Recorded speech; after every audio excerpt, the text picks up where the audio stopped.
When it comes to mastering the opening phase of a chess game, there are a few key principles that can set you up for success. Let's start with what you should do.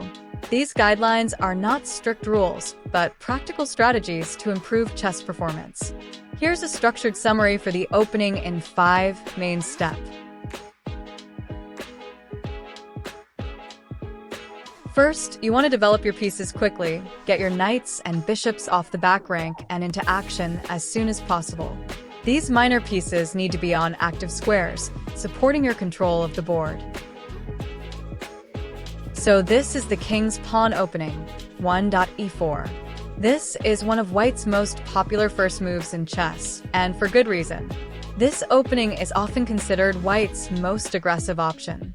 World champion Bobby Fischer was famously preferential towards this opening move, calling it best by test. We see white is controlling some key central space here with their pawn. They're opening some lines to develop, and often white will castle very fast in the king's pawn opening. If they move this knight, then they move this bishop, and then very soon they will castle to the king's side.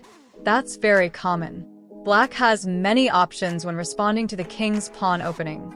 Black can occupy the center himself. The symmetrical one, e5, is good for all the same reasons that white's first move is good.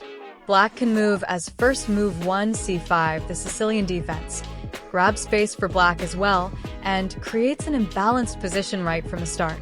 Black can challenge the e4 pawn by putting his d-pawn on d5, either right away with 1 d5, the Scandinavian defense.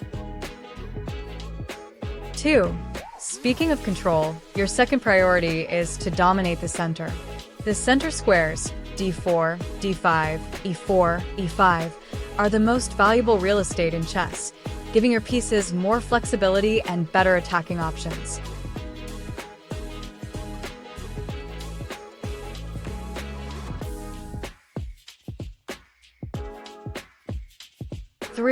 Next, a simple guideline. Develop your knights before bishops.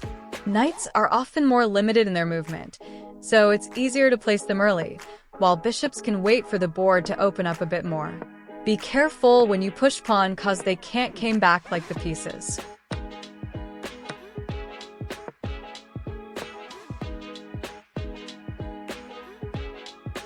And of course, don't forget to castle before move 10. Castling not only tucks your king safely away from the action, but it also helps connect your rooks, setting them up for the middle game. Moving the king away from the center help keep it safe.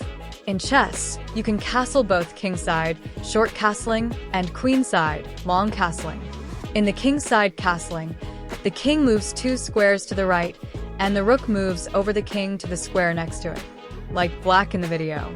In the queenside castling, the king moves 2 squares to the left, and the rook moves over the king to the square next to it, like white in the video. Conditions for castling. 1. Neither the king nor the rook involved has moved before. 2. There are no pieces between the king and the rook. 3. The king cannot be in check. Move through a square that is under attack, or land in check. 5. After casting, it's necessary move the queen and connect the rooks. Once your rooks are connected by moving your queen out, you've essentially completed the opening phase.